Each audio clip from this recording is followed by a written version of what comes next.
Bienvenidos a Zoom F7. En esta ocasión vamos a hablar del cine de superhéroes. No olviden apoyarnos en Patreon porque hemos cambiado un poco las reglas y vamos a estar subiendo contenido exclusivo tanto en Patreon como en YouTube Red. Y sin más preámbulos, comencemos. El cine de superhéroes prácticamente ha existido durante toda la historia del cine, pero es en este momento, en la actualidad, desde que, digamos, finales de la década pasada hasta ahorita, en el que ha tenido un boom muy grande, basados principalmente en el cómic, y los dos más grandes contrincantes de este cine es Marvel, que ahora le pertenece a Disney, y DC, que le pertenece a Warner Brothers. Bueno, el debate es muy sencillo.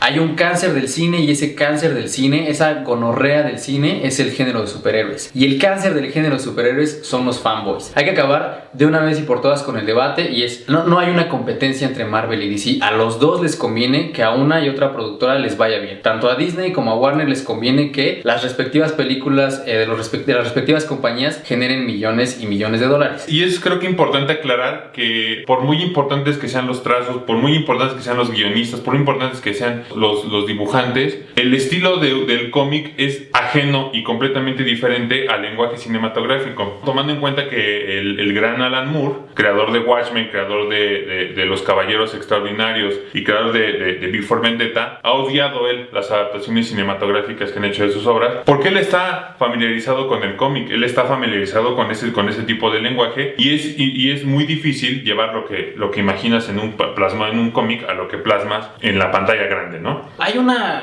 cuestión aquí de los fanboys que están casados con que para entender una película, y estoy hablando en concreto de DC porque Marvel sí hace bien su chamba en este sentido que es la adaptación a una película. DC se la pasan diciendo a los fans que hay que leer 250 cómics para entender una película. Aquí hay que acabar también una vez por todas con ese mito porque tiene que funcionar por sí misma. Es decir, DC no está haciendo películas para los fans, al menos las películas en live action. Las animadas son otra cosa, pero las películas en live action son para todo público. Por lo tanto, si yo no he leído 200 cómics de DC, tengo que ir y ver la película y entender todo lo que está funcionando en la película. Todas las referencias tienen que funcionar como un universo, digamos de alguna manera, autosustentable. Entonces también, ya por favor, dejemos de lado esta idea de que para entender una película de DC tengo que ver o leer 200 cómics. Eso se tiene que acabar porque DC no hace películas para fans. Eso me queda clarísimo. Se convierte prácticamente en un product placement de absolutamente no, comercial de Coca-Cola, comercial de cigarros, comerciales de absolutamente todo. Las películas en lo particular a mí no me gustan. Hacia finales de la década de los 80 nos presenta Tim Burton una adaptación en lo particular bastante buena de lo que es Batman, un Batman muy sombrío, un Batman muy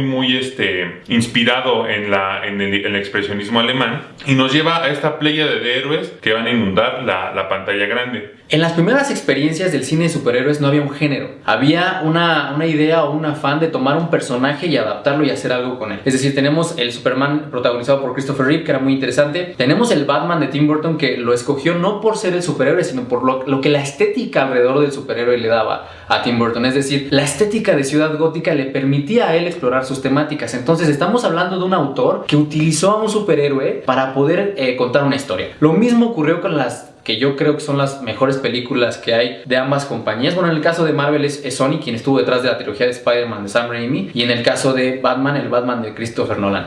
Y en ambos casos las dos trilogías son medianas. ¿Por qué? Por el siguiente problema que tiene el género de superhéroes, que es que los productores tienen más peso que los directores. En la trilogía de Sam Raimi tenemos dos películas bastante buenas, la primera y la segunda, sobre todo en mi punto de vista la segunda, y en el caso de Christopher Nolan lo mismo, la primera película que es buena y la segunda que también es muy buena gracias a la interpretación que hizo Heath Ledger del Guasón, a cómo estaba desarrollado el guión, etc. Pero entonces llega la tercera película y aquí hay demasiada presión porque las películas están generando muchísimo dinero. Entonces, como hay demasiada presión, los productores lo que hacen es tratar de poner una red de seguridad. Cada vez que ambas franquicias han tenido para hacer buenas películas con buenos directores, lo que hacen es presionar y presionar y presionar porque necesitan recaudar dinero. Y aquí entra la siguiente grave problemática del cine de superhéroes, el fanservice. Como necesitamos generar mucho dinero, hay que llenar de referencias a los fans para que los fans por lo menos vayan y tengamos una red de seguridad de millones y millones de dólares. Si no van los fans, vamos a perder todo ese dinero, no podemos correr riesgos. Y entonces tenemos casos como el de Edgar Wright, que tuvo que abandonar Ant-Man porque todo su proyecto se lo tiraron abajo porque era muy arriesgado. Entonces lo lamentable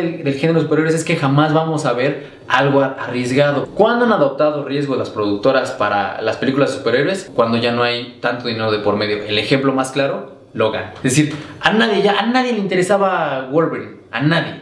Entonces, tenemos Logan, pues vamos a hacer un western, vamos a explorar diferentes herramientas estéticas y ahí está el resultado. A nadie le interesaba Deadpool y ahí está el resultado. Es decir, cuando no hay tanto dinero en riesgo, puedo asumir una estética completamente diferente. Son muy pocas, a mi particular punto de vista, las películas que sobresaldrían de esta época de cine de superhéroes, que de alguna manera es un subgénero de la ciencia ficción. Capitán América Winter Soldier se me hace una gran película. Lo que hacen los hermanos Russo en cuestión de movimientos de cámara, en trazo escénico, a comparación, por ejemplo, de Watchmen, que hace Zack Snyder, que podríamos decir su primera película de superhéroes ya en forma. Es de DC, claro, pero no es directamente unida al universo de DC que están tratando de meter. Pero, por ejemplo, esas dos películas a mí en lo personal se me hacen bastante buenas, tanto en cinematografía, en historia, en guión y en todo lo que contempla la curva dramática de los personajes. Rorschach en Watchmen a mí se me hace un personaje muy bueno, junto con Ozymandias. Lo mismo pensaría de Sam Raimi con Spider-Man 1, o sea, esta dicotomía que tiene Peter Parker, o sea, un Peter Parker nerd que le va mal en la vida real, pero cuando se convierte en Spider-Man es un tipo sensacional, o sea, y es un tipo que muy mordaz, muy ácido en sus chistes, y que esa dualidad que tiene lo lleva a que su curva dramática se lleve hacia los problemas que tiene con los Osborn, con la muerte de su tío y la relación que tiene con Mary Jane. Tomando en cuenta el Batman de Christopher Nolan, que a pesar de que él mismo rompe con los parámetros que pone desde un inicio y que lo lleva que lo llevó no por tanto por cuestiones sino presiones de Warner Brothers, lo lleva a que el personaje se desinfle completamente en la tercera entrega y no sea ese Batman al que digamos estemos acostumbrados a. Lo mismo pasa con esta horrible versión de Suicide Squad. O sea, se me hace irrisoria completamente ese Joker. El segundo y tercer corolario de Iron Man son películas que a mí en lo particular caen muchísimo. Se me hace un personaje flanderizado, el de Tony Stark, y lo mismo diría de Avengers 1, que en lo particular me gustó en su momento, y Avengers la era de Ultron se me hizo horrorosa. De las dos compañías, quien ha trabajado mejor evidentemente es Marvel. ¿Por qué? Porque se tomaron muchísimos años para construir su universo cinematográfico. Es decir, con Iron Man empieza esta primera película que no estaba diseñada para construir el universo, pero una vez que funciona empieza a haber esta incorporación de los demás superhéroes, y esto lleva tiempo, películas individuales, y en el caso de DC pues les agarraron las prisas. Como encontraron que había mucho dinero ahí y vieron que la competencia estaba haciendo las cosas bastante bien, quisieron meter toda la carne al asador, y el resultado es Justice League. El resultado es la infame, terrible, indefendible Suicide Squad. Entonces, en cuestión narrativa, exclusivamente hablando, está muchísimo mejor Marvel que DC. En general, este cine creo que va a un lugar común. Va a haber una sobresaturación en el mercado, o sea, ya llega la analización de qué va a haber hasta el 2020 de este cine, y siento yo que va a llegar a una sobreexposición en el que la gente ya por completo, sin tomar en cuenta a los fans, van a llegar y lo van a ver como una película más. Lo dijo Spielberg, la década de los 60 y los 70 hubo una gran industria sobre el cine de western,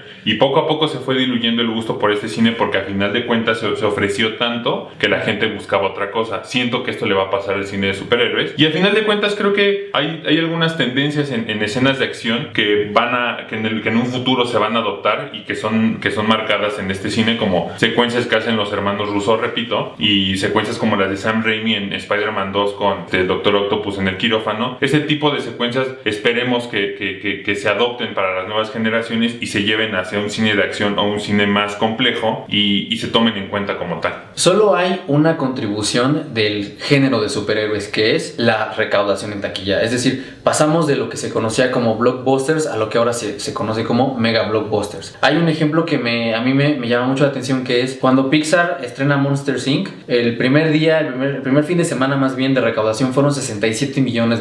Y $67 millones a principios de los años 2000 era muchísimo dinero, era un éxito rotundo. Ahorita se acaba de estrenar Justice League y generó $198 millones y está considerada como un fracaso, porque Warner necesitaba recaudar por lo menos 300, 400 millones de dólares, porque se gastaron 300 millones de dólares entre hacer la película, corregir la película de todas las porquerías que hicieron y todo el aparato de mercadotecnia. Entonces lo único que ha traído, digamos, este género a la mesa es pasar de los blockbusters a los mega blockbusters. Lo más importante es que en 10 años ya nadie se va a acordar de estas películas, en 10 años a nadie nos va a interesar qué pasó con Black Panther, qué pasó con La Mujer Maravilla, qué pasó con Batman, a nadie nos va a importar, porque son películas desechables para un público que lamentablemente no exige calidad, para un público que no le importa que le estén dando comida chatarra, para un público que aplaude y que celebra que el próximo año se vayan a estrenar otras 20 películas que van a ser igual de malas, que van a tener los mismos errores y que van a ser exactamente los mismos bodrios que llevamos viendo los últimos 10 años. Entonces,